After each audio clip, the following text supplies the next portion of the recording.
Hi everyone, welcome to Sulit Reviews. So finally guys, mapag-uusapan na rin natin ngayon itong Poco X3 Pro. So ilang araw ko na rin guys nagamit yung phone na to at i-share ko sa inyo yung mga napansin ko dito sa phone na to at yung ilang mga data na nakuha ko tungkol sa performance niya, sa charging at sa battery life. So start tayo.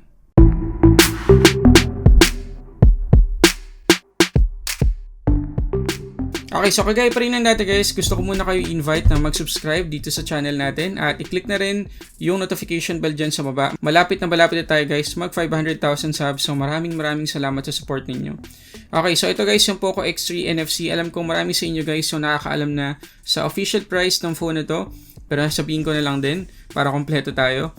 So meron tayong dalawang variant na pwedeng pagpilian, 6128 at saka 8256. Yung 6128 ay 11,490 pesos. Yung 8256 ay 14,790 pesos. Pagkatapos meron tayong tatlong colorway na pwedeng pagpilian, Phantom Black, Frost Blue, at Metal Bronze.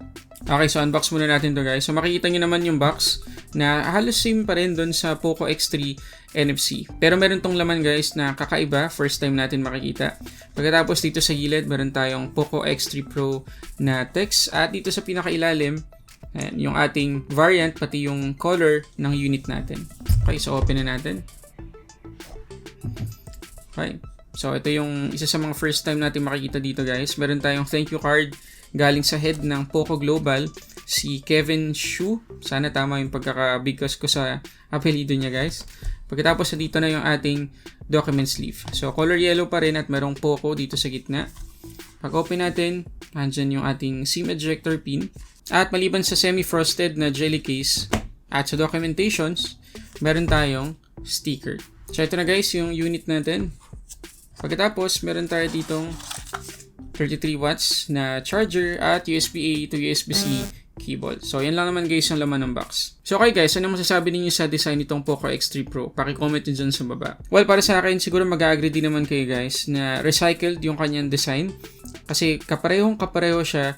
Sobrang identical dun sa Poco X3 NFC. Actually, kahit yung dimensions nito ay same na same sa Poco X3 NFC. Yung case nga na ginamit sa Poco X3 NFC ay pwede o kasyang-kasya dito sa Pro. Medyo nakakalungkot lang, hindi ganun ka-premium guys yung pagkakagawa o build ng Poco X3 Pro kasi plastic yung likod natin dito, hindi glass katulad nung Redmi Note 10 Pro. Pero maganda naman na maintain pa rin dito sa Poco X3 Pro yung IP rating ng Poco X3 NFC, which is yung IP53 rating. So dust and splash resistant pa rin yung phone na to. Mga talsik-talsik ng tubig natin o ng ulan kung sakali na magamit natin to sa labas at biglang umulan, hindi tayo magkakaroon ng problema. Dito sa taas ng phone makikita natin yung IR blaster, secondary microphone at yung kanyang secondary speaker. Dito naman sa right side yung ating volume rockers at yung power lock button na magsaserve na rin as fingerprint scanner. Dito naman sa left side, yung ating SIM tray. So, check natin. Okay, so ito guys, yung SIM tray ng ating Poco X3 Pro.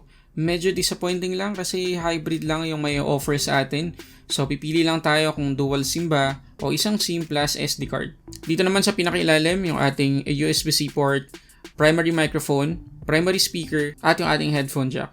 At dito naman sa likod, syempre yung ating camera module. So kung titingnan natin mabuti guys, medyo makapal-kapal yung camera bump nitong Poco X3 Pro. Mabuti na lang, mapoprotektahan naman yan ng jelly case na kasama sa box. So tingnan natin na. So yes guys, protected naman yung camera module natin dito. Ayan, dahil dito sa bilog ng jelly case. So kahit na ilapag natin siya sa flat surface, hindi matatamaan yung camera module. Isa pang maganda dito sa jelly case ng Poco X3 Pro, meron tayong cover para sa USB-C port. O nga pala, munti ko na makalimutan guys, meron din tayo naka-install dito na screen protector at yung ating selfie camera ay nasa gitna. Pagdating guys sa display, meron tayong 6.67 inches IPS LCD 1080 by 2400 resolution na merong 395 ppi. Meron siyang 120Hz maximum screen refresh rate, 240Hz sampling rate, HDR10 support, 450 nits typical brightness at aabot ng 630 nits yung kanyang maximum brightness. Okay, so kagaya nung na-mention ko kanina guys, yung kanyang selfie camera ay nasa gitna. So again, iba-iba yung opinion natin dyan.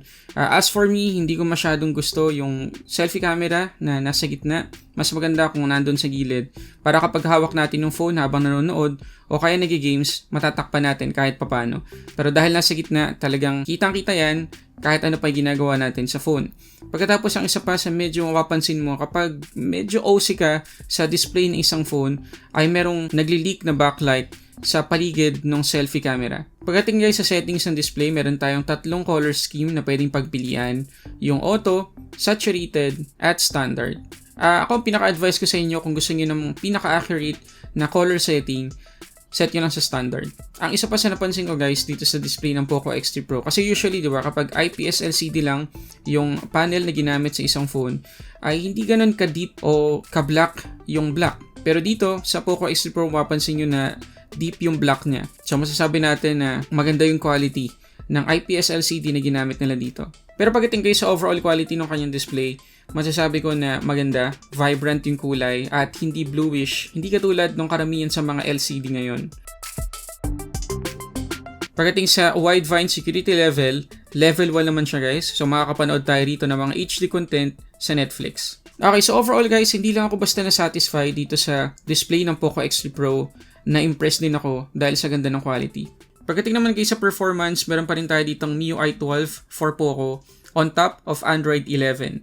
Naka-Snapdragon 860 7nm na chipset siya, LPDDR4X na RAM, 6 or 8GB, UFS 3.1 na yung kanyang storage, 128 or 256GB.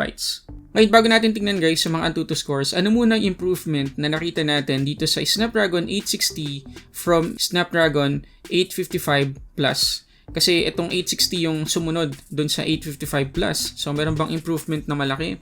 Well, mas malaki na guys yung support sa camera at sa RAM ng 860 compared sa 855 Plus. Kaya lang, katulad ng 855 Plus, wala pa rin tayong support sa 5G. So, tama yung narinig nyo guys, itong Poco X3 Pro ay hindi pa rin 5G phone. At wag din natin kakalimutan guys na yung storage itong Poco X3 Pro ay flagship level kasi nga naka UFS 3.1 na siya. Makikita ninyo na dito sa Antutu storage test, ang nakuha niyang score ay 44,446. Mataas yan kasi yung kanyang read speed ay aabot ng 1.5 GB per second. Yung write speed naman niya ay aabot ng 534 MB per second.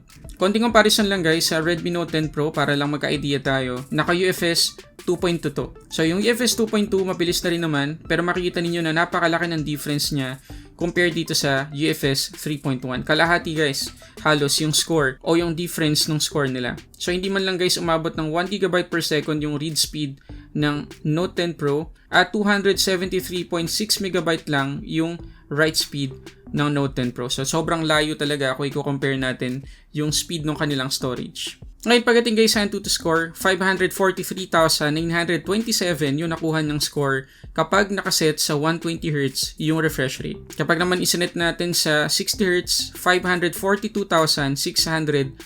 So merong ibinaba ng kaunti. Pero alin man dyan guys yung setting natin, flagship level pa rin nating maituturing yung performance ng X3 Pro. At kagaya ng dati guys, itest na rin natin kung gaano kabilis mag-switch from main space to second space itong Poco X3 Pro. So, tingnan natin. So, itong hindi laki ko guys ay para sa main space. So, test lang natin. So, ito ring fingerprint scanner niya na conventional guys, mabilis. Kung ako'y pawipiliin between in-display at saka fingerprint scanner na conventional, doon pa rin ako sa conventional kasi mas accurate, mas secure, at mas mabilis. Maliban na lang kung ultrasonic yung gagamitin ng brand sa phone nila na in-display fingerprint scanner, okay din ako doon. Pero kung in-display lang, mas gusto ko pa rin yung conventional. Okay, so mabilis naman guys na makita ninyo na walang half second delay yung pag-read niya sa ating finger o fingerprint. So ulitin ko, itong hindalaki ko ay para sa main space. Pagkatapos, ito namang hinduturo ko ay para sa second space. Okay, so test natin. So main space, bilis naman. So second space, mabilis din guys. So, isa pa, ulitin natin. So makikita nyo naman yung difference ng wallpaper, diba? Main space, second space. Ngayon, pagdating dito guys sa gaming, well, katulad na yun na-expect natin, wala tayong magiging problema dito. Dito sa Asphalt 9, na-generate niya lahat ng graphics. Wala akong lag or frame drops na experience sa buong gameplay.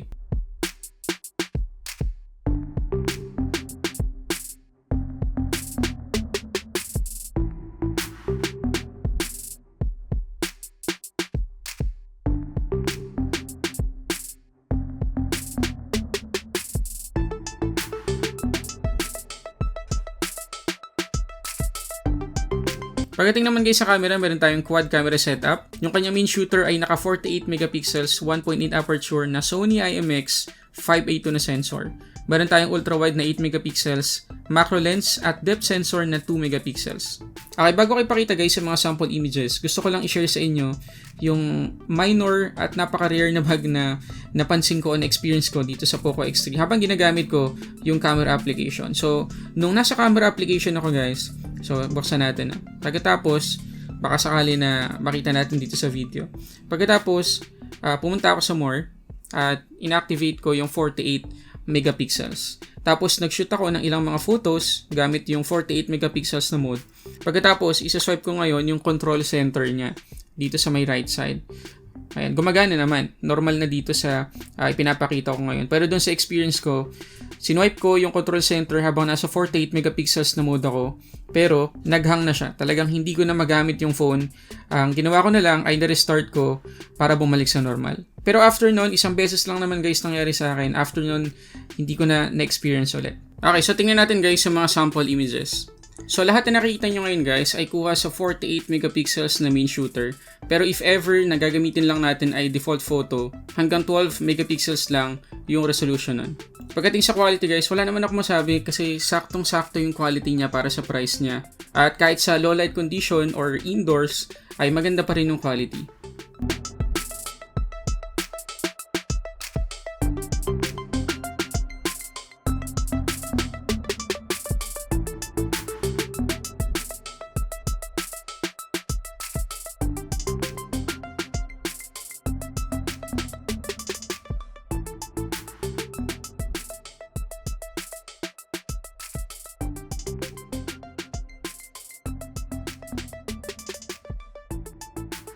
Pagdating naman guys sa video, hanggang 4K 30 frames per second yung pwede nating iset dito na resolution. Pero again, kung gagamitin natin yung steady video, hanggang 1080p 30 frames per second lang yung maximum resolution na pwede nating iset.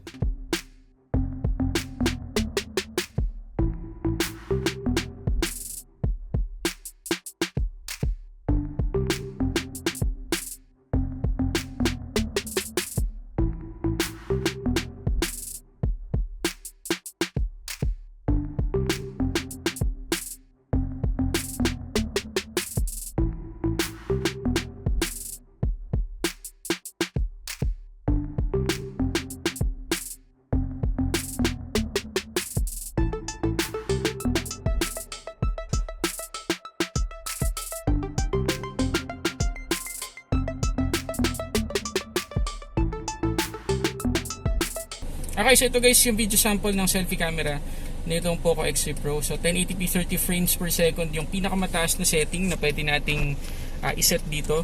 Pagkatapos guys, ang hindi ko masyado nagustuhan dito ay masyadong tight yung framing niya. Makikita nyo, hindi ganun ka-wide. So ayun, kung medyo maikli yung kamay natin, katulad ng kamay ko, ay hindi masyadong makikita yung ibang parts nung paligid natin, lalo na nung nasa likuran natin. Pero pagdating guys sa quality ng video ng selfie camera nito, paki-comment dyan sa baba kung ano yung opinion ninyo, pati na rin yung microphone quality.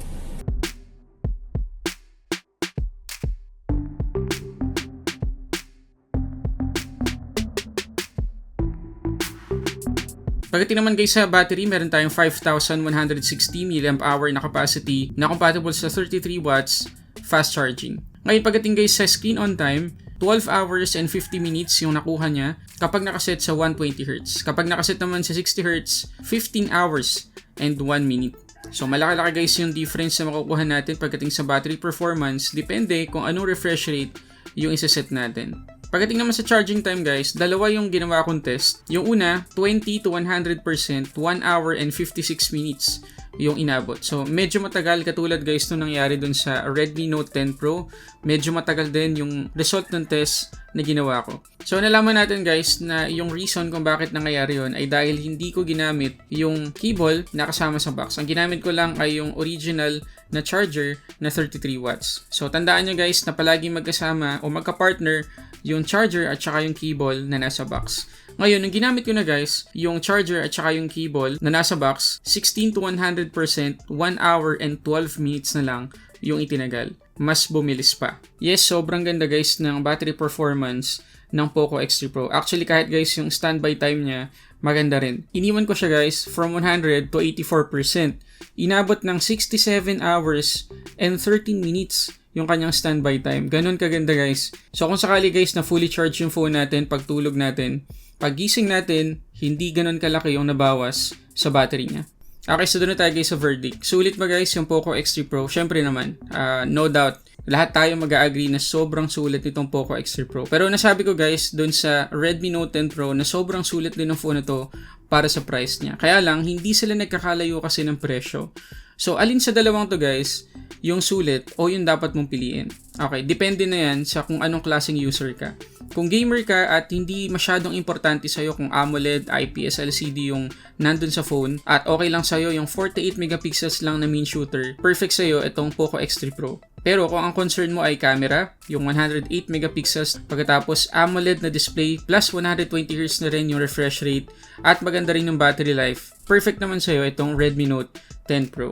So ulitin ko, kung gamer ka, Poco X3 Pro, pero kung ang concern mo ay display at yung mobile photography, Note 10 Pro naman. Pero kung kayo guys, yung papipiliin, alin sa dalawang to yung bibili ninyo, paki-comment nyo dyan sa baba.